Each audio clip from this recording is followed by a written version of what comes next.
अध्यक्ष महोदय, आज पुरवणी मागण्यांच्या चर्चेमध्ये मी मत्स्य विभाग आणि गृह विभाग या दोन विभागांसंदर्भात चर्चा करणार आहे। मत्स्य विभाग पान क्रमांक 38, पान क्रमांक 40, पान क्रमांक 39, बाब क्रमांक 58, 59, 60 आणि 61।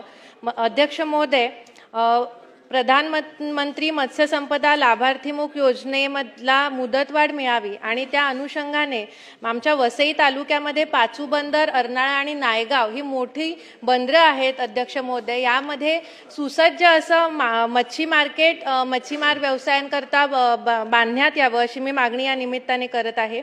तसंच वसईतल्या पाचू बंदर येथे डम्पिंग ग्राउंड होतं आणि आता ते डम्पिंग ग्राउंड बंद करण्यात आलेलं आहे। ती जागा मोकळी आहे अध्यक्ष महोदय, आणि त्या मध्ये इतर दुसरी कोणतीही योजना कार्यान्वित करण्याऐवजी जर तिथे मत्स्य व्यवसाय करणाऱ्या युवा पिढीसाठी प्रशस्त असं आधुनिक मत्स्य प्रशिक्षण केंद्र सुरू करण्यात आलं तर खूप फायदा ह्या मच्छीमारांचा होणार आहे। तर ही मागणी मी या निमित्ताने अध्यक्ष महोदय करते।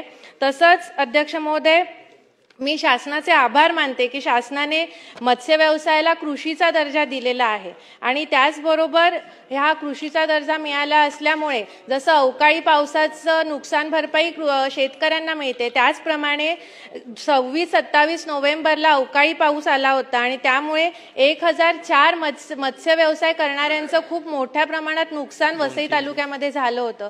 त्याचा 2 वेळा आम्ही पत्रव्यवहारांनी पाठपुरावा सुद्धा केला होता। तर या 1004 मच्छीमारांचा 56,54,800 रुपये इतकी नुकसान भरपाई शासनाकडनं त्यांना मिळावी ही मागणी मी या निमित्ताने अध्यक्ष महोदय करते।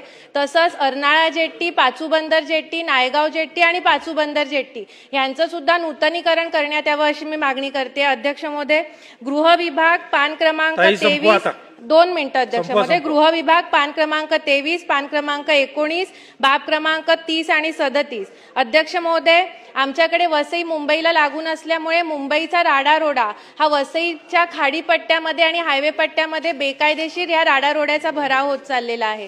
तर मी या निमित्ताने मागणी करते की हायवेच्या दोन्ही बाजूला जुचंद्रपर्यंत CCTV लावण्यात यावे। तसंच जे भाग ड्रग्सचं प्रमाण वसईमध्ये खूप मोठ्या प्रमाणात वाढते अध्यक्ष महोदय, अध्यक्ष महोदय, महत्वाचा मुद्दा आहे, ड्रग्सचं प्रमाण वसईमध्ये खूप मोठ्या प्रमाणात वाढतंय आणि त्यासाठी जे असे संवेदनशील भाग आहेत जिथे ड्रग्सचं प्रमाण वाढतंय, जिथे ड्रग्सची तस्करी होते, अशा ठिकाणी पोलिसांनी CCTV लावावेत अध्यक्ष महोदय। तसंच वसईतल्या पोलीस बांधवांसाठी आमच्या तिकडे राहण्याची सुसज्ज व्यवस्था करावी अशी मी मागणी या निमित्ताने अध्यक्ष महोदय करते। धन्यवाद।